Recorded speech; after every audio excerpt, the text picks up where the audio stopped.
Dear Midnight Love, unang-una po sa lahat, maraming salamat dahil napili niyo po ang aking kwento bilang pinakaunang series sa inyong programa. Itago niyo na lang po ako sa pangalang Jane.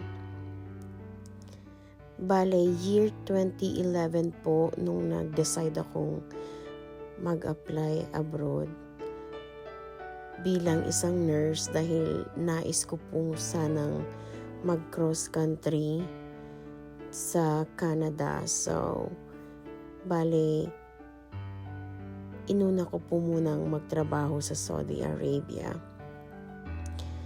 So, nagtrabaho po ako doon at nakilala ko ang isang lalaki. Bale, unang-una po sa lahat, bawal. Dahil isa po siyang native na Arab. At isa po akong Christian. Napakadami po talagang bawal sa naging relasyon namin. Una po pasyente namin siya. Pero nagpakita siya ng interes sa akin. At dahil malungkot po doon, wala namang ibang magawa, mapasyalan. That time po, napaka-stricto pa po ng lahat. At meron pa pong mga mutawa dati. Tawag nila doon sa mga religious cops sa bansang Saudi Arabia. Bale po, every time na dadalaw siya sa clinic namin, natataon po na naka-duty din ako. So, one time, iniwan po niya yung number niya sa akin. And so, one sad night, I decided to send him a text. At sumagot naman po siya agad. So, yun po, nagkapalitan kami ng mga mensahe hanggang sa napagdesisyonan namin na magkita. Siyempre po, sobrang bawal, sobrang nakakatakot. Pero maybe because I was young and medyo marupok pa tayo that time. Parang hindi na ako nakapag-isip masyado ng kung anong tama at hindi. Parang sinunod ko na lang yung gusto kong gawin. So yun po, nagkita kami ng mga ilang beses. Tumatakas po ako sa accommodation namin. Buti na lang hindi sobrang higpit doon sa aming accommodation. So, nakakapagkita kami.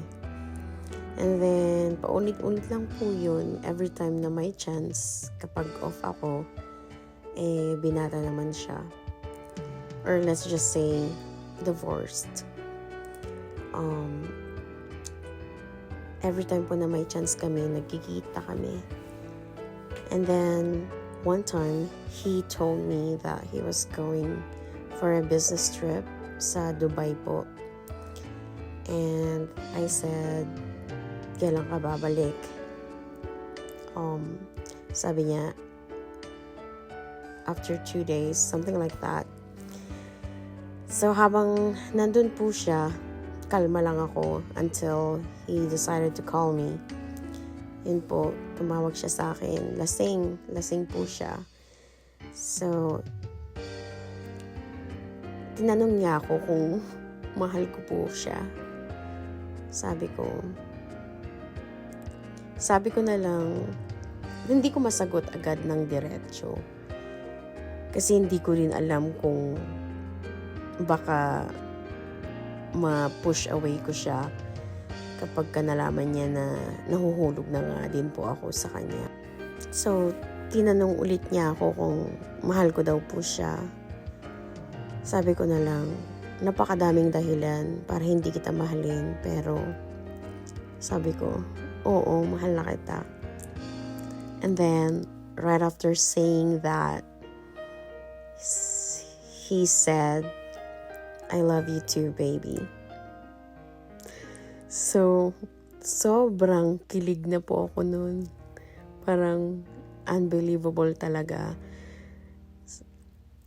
Di tuwang-tuwa na po ako kasi I guess it was a relationship at that time. And then, yung pinangako po niya na babalik siya, parang hindi po matutuloy. So, sinabi ko na lang, you promised me you'll be back tonight. Tapos sabi niya, I'm sorry, I can't. Tapos, nung tatawagan ko na po ulit siya after a while, hindi ko na po siya matawagan. So, I just assumed he was on the plane or something by that time. But, nung gabi po nun, may text na siya bigla na he was gonna come and pick me up from from where I was staying. So, ayun po, nakita kami nung gabing yun. So, syempre, napakasaya ng puso ko. First time na makita ko siya after we said our feelings for each other. Pero po, dumating, okay naman kami hanggang sa dumating ng time na parang umiwas siya at hindi ko talaga alam kung ano ang naging dahilan. Kung na-push away ko ba siya or baka may iba na siyang dinedate na kalahi niya. Bale, divorce po kasi siya. Unang asawa niya was an Italian. Kaso daw yung Italiana hindi nakayanan yung life sa Saudi. Too boring daw po para dun sa Italiana. So, she wanted to go back to her country. At yun na nga po, nag-divorce sila. Kaya, ang sabi sa kanya ng family niya, gusto na daw nila na yung pareho nilang culture or race ang susunod na mapangasawa niya dahil pinagbigyan po siya the first time pero hindi nga nag-work. So, ayun, yun po yung pinag-uusapan namin. At saka, sa side ko naman po, parang to be honest, hindi ko nakikita yung sarili ko naman na mag-convert sa religion nila. I've always been a Christian and I've always wanted to keep it that way. Pero ang totoo po niyan, actually, nung nakarating na po ako ng Saudi Arabia, meron na po akong boyfriend na American. At during that time po, pinaprocess na niya yung papers ko habang nasa Saudi ako. I know na yung sinabi ko kanina, I wanted to work in Saudi Arabia para po makapag-apply ng Canada. But during the processing and waiting for my papers, nakilala ko po yung American guy. So, actually, before po ako umalis, nagkita pa kami saglit. And then, tinuloy ko po yung Saudi kasi I was not sure about him anyways. And like, it was already there. So, hindi ko naman po inaasahan na itutuloy niya yung gusto niya akong mapangasawa at dalhin sa Amerika. So, nung nakilala ko po itong Arab guy, parang alam ko na hindi magtatagal and temporary lang.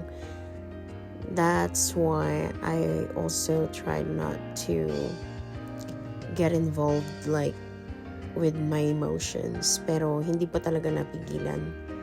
Sobra pong nahulog ako sa kanya, pero dumating na po yung time na hindi na kami nakikita. Pero nung nakuha ko na po yung plane ticket ko and passport ko, kasi po nag-resign na ako sa work ko and all, nung pauwi na po ako ng Pilipinas, bale tinext ko po siya. So yung mga last days ko doon, medyo nagkausap-usap pa kami, nagtawagan pa kami. Naalala ko po yung isang conversation namin one night. Sabi niya, gusto kitang pigilan, pero napaka-selfish naman kung pipigilan kita kasi alam kong mas maganda ang magiging buhay mo sa pupuntahan mo. Iyon po yung sinabi niya sa akin. So yung mga last days ko po doon, puro talaga iyak lang ng iyak. Hindi ko po alam that time kung pipigilan ba niya ako, magpapapigil ba ako. So, pero parang mahirap na po kasi nakapag-resign na din ako and everything. Kaya wala na, parang after my resignation talagang push na, aalis na talaga. So, ang hirap-hirap po ng pakiramdam ko noon, napakabigat. Iyak ako ng iyak. Ang sakit. Ang sakit-sakit lang kasi mahal ko na siya. Minahal ko na talaga. Tapos, kinailangan kong umalis at dahil nangako ako dun sa isa na tutuparin ko na makasama siya. Ewan ko po. Pero yun po ang kwento ng aking kabataan, ng aking kalokohan.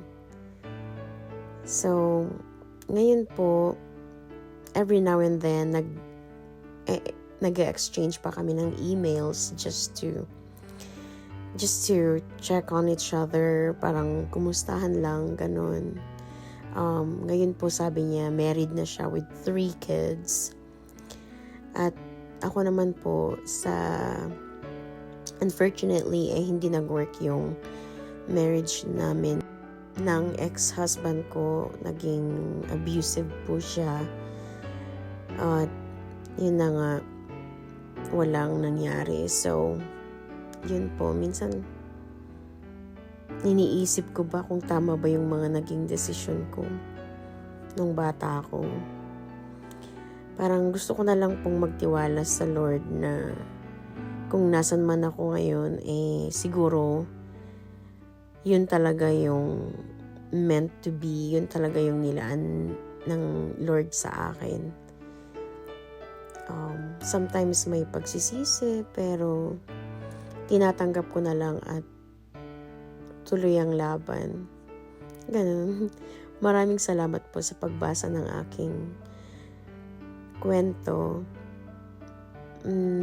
Short but sweet love affair with my Arab dream. Thank you so much, Miss Midnight Love. God bless po sa show niyo and hopefully po maging successful ito. Thank you so much, everyone, and thank you for listening to my love story. Hello po sa aking mga bagong listeners. Para po sa mga may mga naudlot na pag-ibig, mapait na pag-ibig, pag-ibig na hindi natuloy, pag-ibig na bawal, pag-ibig na tago, pag-ibig na pilit tinatago, mga totganyo, the one that got away stories, love stories. Feel free po to email me at basahin po natin at bigyan ng buhay ang inyong mga love stories. Dito lamang po sa Dear Midnight Love. Iiwan ko po dito ang aking email address and feel free to connect with me, contact me, or just go ahead and write me the letter. Thank you. God bless. Hope to hear from you all soon. Bye.